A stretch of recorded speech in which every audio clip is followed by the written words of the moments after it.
ရခိုင်မှာရေကြီးနေတဲ့ပိုးတစ်ခုတင်လိုက်ရင်စစ်ခွေးလော်ဘီတွေကအုံနဲ့ကျင်းနဲ့လာပြီးတော့ကောင်းတယ်ကျေးဇူးကန်းတွေတေးပါစေရခိုင်မျိုးပြုံးပါစေစတဲ့လူမျိုးရေးအမုန်းတရားကိုပေါ်ပေါ်တည်တည်လာမှန်းကြတယ်အခုနောက်ပိုင်းရခိုင်ကိုဥတီပြီးတော့တိုက်ခိုက်လာတာပိုများလာတယ်သူတို့သဘောကသူတို့ကဲမရမယ်သူတို့ဟာနှစ်ပေါင်း80လောက်ရခိုင်ပြည်ကိုအုပ်ချုပ်ခဲ့ပြီးတော့အုပ်ချုပ်သူတွေတာဝန်ယူရမယ့်အပိုင်းကိုပြက်ကွက်ခဲ့ပြီးမိုခါမုံတိုင်းကူညီရေးကိုကဲတင်ရှင်အပေါက်မျိုးနဲ့ကျေးဇူးတင်ခံခြင်းနေကြတယ်ဟုတ်ကျေးဇူးတင်ပါတယ်ကွာပြန်ကြည့်တော့ရခိုင်စစ်မြေပြင်မှာတည်သွားကြတဲ့စစ်သားလက်နက်ချအညံ့ခဲ့တဲ့တုံးပန်တွေကိုလက်အင်္ဂါဆုံးရှုံးပြီးတော့မိခင်အိမ်ကိုပြန်မရောက်သူတွေအတွက်ခမားတို့ပူလောင်မှုကိုချင်းစာပါတယ်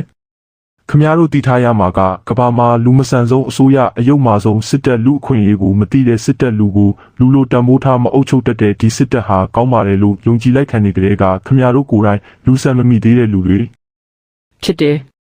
ဘယ်ဆန်နဲ့တိုင်းကဘာမှာမရှိတဲ့စစ်တပ်ကိုမှထောက်ခံနေကြတယ်ဆိုတော့ခမရတို့ရဲ့အကူအညီလိုလဲမလိုဘူးယူလဲမယူဘူးဒီတခါတော့တော်ပါပြီကျွန်တော်တို့ကိုမေတ္တာရှိသူခင်သူမင်းသူနဲ့ပဲခရီးဆက်မှာပါအခုတော့ရေကပြန်ကျသွားပြီးအောင်မြင်စွာဖျက်ကျော်ပြီးပြီဖြစ်တယ်နောက်တစ်ခုကရခိုင်ဟာပင်လယ်ကမ်းမြောင်ဒေသဖြစ်တယ်ပင်လယ်ချောင်းမြောင်းနားမှာရွာတီမြို့တီတဲ့ဒလေးလည်းရှိခဲ့တယ်ရေကြီးတာမုန်တိုင်းတိုက်တာဟာရခိုင်လူမျိုးတွေနဲ့မစိမ့်တဲ့မိဖက်တွေဖြစ်တယ်ရခိုင်ဘိုးဘွားတွေဟာဒီကမ်းမြောင်ဒေသကိုရွေးချယ်ခဲ့တာဒီမြေရဲ့မြေစီမြေနစ်တွေမြေဩဇာတွေကိုတွက်ချက်ပြီးရှင်တန်ခဲ့ကြတာဖြစ်တယ်ဒီမြေရဲ့ကောင်းမွေးဆိုးမွေဟာငါတို့ရခိုင်တွေနဲ့ပဲဆိုင်ပါတယ်ဒါကအရှိတရားပဲနောက်မျိုးဆက်တွေလည်းဒီတန်တွေကိုကြုံရမှာဖြစ်တယ်